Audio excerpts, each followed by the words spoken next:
Hello guys, Assalamualaikum. Myself Aswaddin Mahmood and welcome to my another video.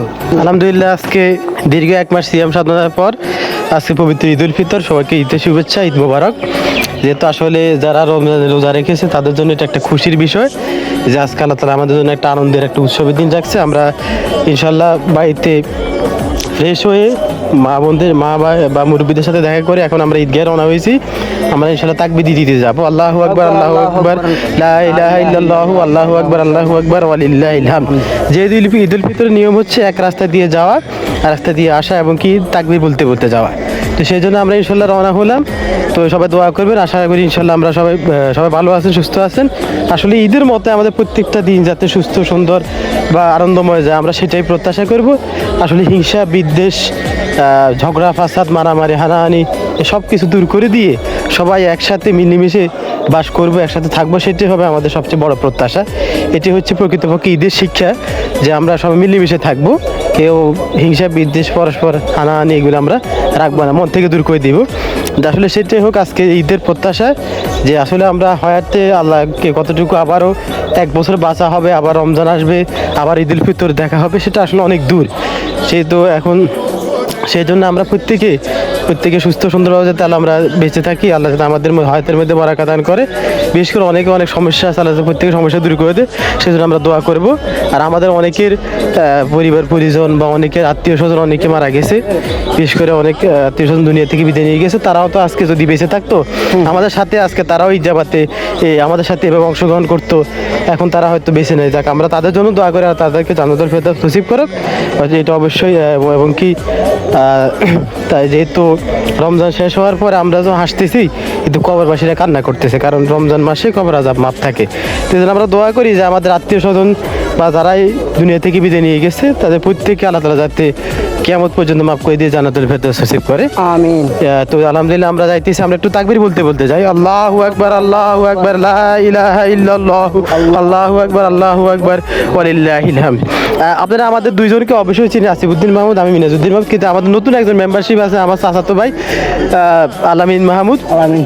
আসলে সে পড়াশোনার কারণে, ব্যস্ততার কারণে চট্টগ্রামে থাকে। তো তার জন্য দোয়া করো, সামনে তার ইন্টারমিডিয়েট এক্সাম, সেটা খুবই গুরুত্বপূর্ণ একটা পরীক্ষা ক্যারিয়ারের জন্য। তো সে যদি সফলভাবে উত্তীর্ণ হতে পারে। আসলে কারণ সে আসলে এরকম সোশ্যাল মিডিয়ায় বা ওইসব প্ল্যাটফর্মে সে আসে না, বিশেষ করে তার এ ধরনের অভ্যস্ততা নাই। তো তারপর আজকে যেহেতু ঈদের দিন আমাদের সাথে সে স্বাস্থ্য ভাই, আমরা একসাথে বের হয়েছি, সবাই ঈদজামাতে যাইতেছি। তো তাকে দেখতে পাইতেছি, এখন সে তার বক্তব্য কিছু দিবে না, যাক সে কিছু বলতে চাইতেছে না। না তুমি থাকো আমার লগে থাকো, না থাক, বক্তব্য দেওয়া দরকার নেই, ঠিক আছে, সে আমাদের সাথে থাক। আসলে সে অভ্যস্ত না সেই মিডিয়াতে কথা বলার বা এই ধরনের পরিস্থিতি সাথে তো অতটা খুব একটা এরিয়া না। সে পড়ালেখা নিয়ে বিজি, তাও আলহামদুলিল্লাহ ভালো, কারণ লাইফে এখনো অনেক সময় বাকি আছে, লাইফে অনেক সময় বাকি আছে। তো যাই হোক, এখন আসলে আজকের ওয়েদারটা আলহামদুলিল্লাহ যথেষ্ট ভালো, অতটা গরমও না, অতটা ঠান্ডাও না। আর গতকাল রাত্রে ভীষণ কুয়াশা ছিল, কে জানে কখন কার অন্যান্য জেলায় কী অবস্থা, আমাদের এখানে প্রচুর কুয়াশা পড়ছে।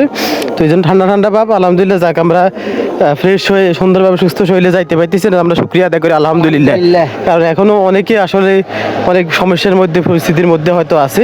এই জন্য আল্লাহ তাআলা আমাদেরকে সমস্ত পেরেশানি দূর করে আমাদেরকে সুস্থ শরীরে আমরা যে রমজানের 30টা রোজা রাখতে পারছি, এই জন্য আমরা আলহামদুলিল্লাহ অবশ্যই। কারণ রমজানের 30টা রোজা রাখা অনেক বড় গুরুত্বপূর্ণ বিষয়। তো যাক আল্লাহ তাআলা আমাদেরকে তৌফিক দিয়েছে বিধায় আমরা পেরেছি, কারণ আল্লাহ তাআলা তৌফিক ছাড়া কোনো একটা ভালো কাজ, কোনো একটা নেক কাজ করা সম্ভব না। তো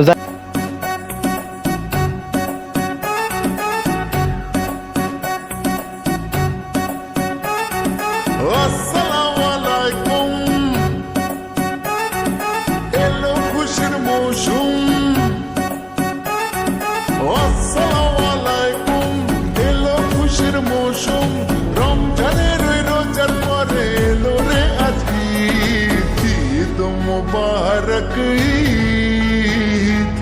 ईद मुबारक ईद मुबारक ईद मुबारक अरे ईद मुबारक ईद मुबारक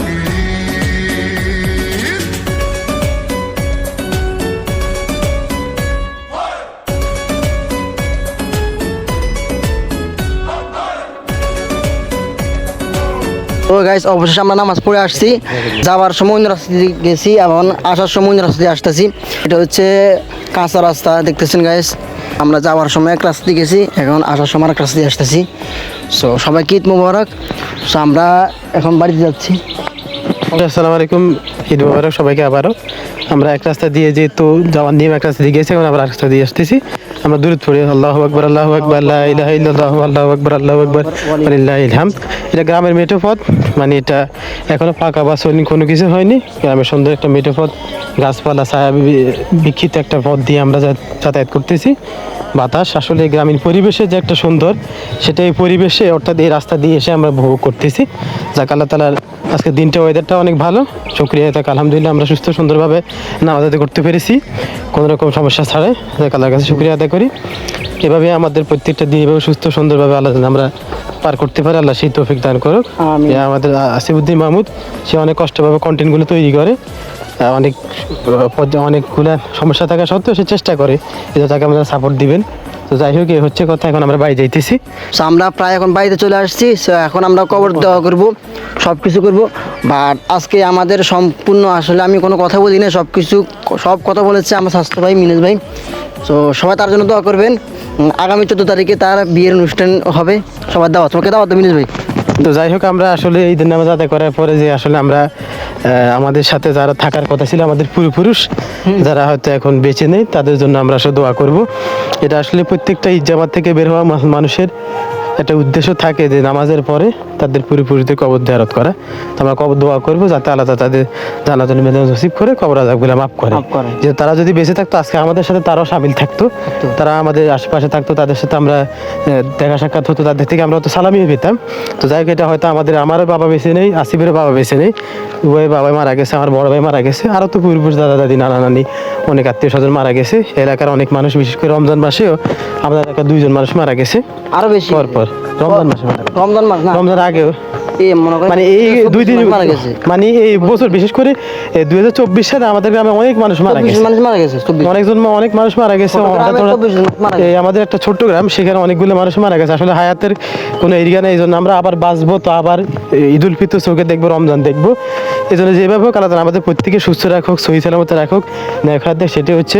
আর দেখতে পাচ্ছেন আমাদের মাদ্রাসা, মাদ্রাসা মসজিদ না, মসজিদ দেখা যাচ্ছে, এটা হচ্ছে মাদ্রাসা। এখন মাদ্রাসা বন্ধ, যেহেতু পবিত্র ঈদ উল ফিতরের বন্ধ। সবাই ছাত্র শিক্ষক কর্মকর্তা কর্মচারী যারা আছে প্রত্যেকে ঈদের ছুটি উপভোগ করার জন্য তাদের যে যার বাড়িতে গিয়েছে। এখন আমাদের মসজিদের কার্যক্রম চলমান, এখানে দায়িত্বশীল একজন ইমাম সাহেব আছে, উনি এই মসজিদের কার্যক্রম উনি অব্যাহত রেখেছেন। তো যাই হোক, আমরা তার সাথে সহযোগিতা আছি। যাই হোক, আলহামদুলিল্লাহ, আপনারা সবাই দোয়া করবেন। যে আর আপনারা জানেন যে এটা হচ্ছে সবচেয়ে প্রাচীনতম একটা মাদ্রাসা বাংলাদেশের মধ্যে, অর্থাৎ শুধু নোয়াখালী না, বাংলাদেশের মধ্যে একটা অন্যতম একটা প্রাচীন মাদ্রাসা। 1885 সালে প্রতিষ্ঠিত এটা মাদ্রাসা, অনেক আগের মাদ্রাসা, প্রায় 150 বছরের কাছাকাছি বছর। তো এই জন্য মাদ্রাসা ইনশাল্লাহ দিন দিন উন্নত হইতেছে, আরও যাতে আরও বেশি উন্নত হয়, ছাত্র শিক্ষকের সমাগম হয়, পড়ালেখার মান বৃদ্ধি পায়, সার্বিক কার্যক্রম যাতে আরও বেশি গতিশীল হয়। অর্থাৎ যেভাবে শিক্ষাদান করলে মাদ্রাসা আরও বেশি এগিয়ে যাবে, পরিচয়ের মাধ্যমে মাদ্রাসা এগিয়ে যাবে, সেভাবে যাতে পরিচয় দিতে হয়, সেজন্য আপনারা দোয়া করবেন। ইনশাল্লাহ আপনারা সার্বিকভাবে সহযোগিতা করবেন, সবাই দোয়া করবেন, আমরা যাতে ইনশাল্লাহ সব সুন্দরভাবে পরিচালিত হয়। আর যেহেতু আজকে ঈদের দিন, আমরা সব পরস্পর হিংসা বিদ্বেষ ভুলে গিয়ে আমরা সবাই এক হয়ে যাতে করে সুস্থ সুন্দরভাবে আমরা আমাদের প্রত্যেকটা দিন অতিবাহিত করতে পারি, সেজন্য আমরা অব্যাহত থাকবো।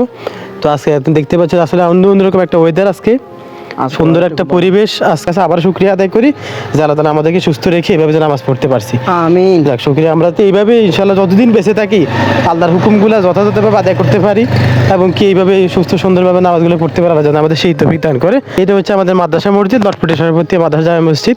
এটা 2013 সালে প্রতিষ্ঠিত হয়েছে। মাদ্রাসা সুবিধার্থে আসলে মসজিদটা নির্মাণ করা হয়েছে। সার্বিকভাবে ইনশাআল্লাহ মসজিদ কার্যক্রম পরিচালিত হচ্ছে। গাইস সবাইকে ঈদ মোবারক। তো গাইস সবাইকে ঈদ মোবারক। আমরা তো সবকিছু আপনাদেরকে দেখিয়েছি। সো এখন শেষ মুহূর্তে মিনেজ ভাই আপনাদেরকে কিছু কথা বলবে। সো আজকে টপিক সবকিছু মিনেজ ভাই বলবে, আমি কিছু বলবো না, আমি শুধু মিনেজ ভাই সাথে থাকবো। আলহামদুলিল্লাহ, যাক শুকরিয়া আল্লাহর কাছে যে আল্লাহ তাআলা আমাদেরকে আবারও এই সুস্থ রেখে রমজানের 30টা রোজা আমরা রাখতে পেরেছি এবং কি সুস্থ শরীরে ঈদগায় গিয়ে আমরা ঈদের নামাজ ঈদের পবিত্র ঈদুল ফিতরের নামাজ জামাতের সহিত আদায় করতে পেরেছি, এই জন্য আমরা শুকরিয়া জানাই আলহামদুলিল্লাহ। আলহামদুলিল্লাহ। তো যাক, যেহেতু ঈদ টাইম সবাই সেলিব্রেশন করতেছেন, তো আমরা একটা বিষয় মাথা রাখবো যে অবশ্যই আমরা সব সতর্ক থাকবো, সাবধানে থাকবো, যত কোনো জায়গায় যাব না, যেসব জায়গায় গেলে আমাদের রিস্ক থাকার সম্ভাবনা আছে, দূর দূরান্তে যাওয়ার ক্ষেত্রে সাবধান হবো। আর অবশ্যই আমরা জানেন যে দেশে এখন উৎসবমুখর পরিবেশ, সবাই সাবধান সতর্কভাবে আমরা উৎসবগুলো পালন করি। আমরা অতি উৎসাহী হয়ে ডিজে গান বাজিয়ে, আবার মনে হয় এই যে একদল ছেলে মেয়ে আছে তারা ওই ট্রাকের মধ্যে ডিজে গান বাজিয়ে তারপরে এগুলো উৎসব পালন করে, মানে অতিরঞ্জিত কাজ করে। আমরা উৎসব পালন করব, তবে সেটা সুশৃঙ্খল একটা সাইডে আমরা সুশৃঙ্খল ভাবে উৎসবগুলো পালন করব, যাতে করে অন্য কারো কষ্টের কারণ না হয়, আমাদের উৎসবে যাতে কেউ কষ্ট না পায়। আমরা সুশৃঙ্খল ভাবে আরামদায়ক পরিবেশে সবাইকে নিয়ে ঈদ উদযাপন করব। আমরা অবশ্যই একটা বিষয় এখন বর্তমানে খুবই অবহেলিত, সেটা হচ্ছে শ্রদ্ধা ভক্তি। এখন ছোটরা বড়দেরকে অতটা শ্রদ্ধা ভক্তি করে না, বড়রা ছোটদেরকে অতটা স্নেহ করে না। আমরা এই বিষয়টা অবশ্যই খেয়াল করব। আর আমাদের আশেপাশে যারা গরিব দুঃখী আছে, রমজান মাসে আমরা এরকম তাদের প্রতি দৃষ্টি দিয়েছি, আমরা সবসময় তাদের খোঁজ খবর নিব, সাধ্যমতো আমরা তাদেরকে সাহায্য সহযোগী করব, যাতে করে আমরা প্রত্যেকে সুস্থ সুন্দরভাবে বেঁচে থাকতে পারি। সামর্থ্যবানরা অবশ্যই তাদের সামর্থ্য অনুযায়ী প্রত্যেকের সামর্থ্য অনুযায়ী দান করবেন, যাতে করে মানুষ সুস্থ সুন্দরভাবে তাদের উদযাপনগুলো পালন করতে পারে। তো যাই হোক, সর্বশেষ এই হচ্ছে আজকের ব্রিফিং। সবাই সুস্থ থাকবেন, ভালো থাকবেন। আবারও ঈদের শুভেচ্ছা, ঈদ মোবারক। আল্লাহ হাফেজ। আল্লাহ হাফেজ। আসসালামু আলাইকুম।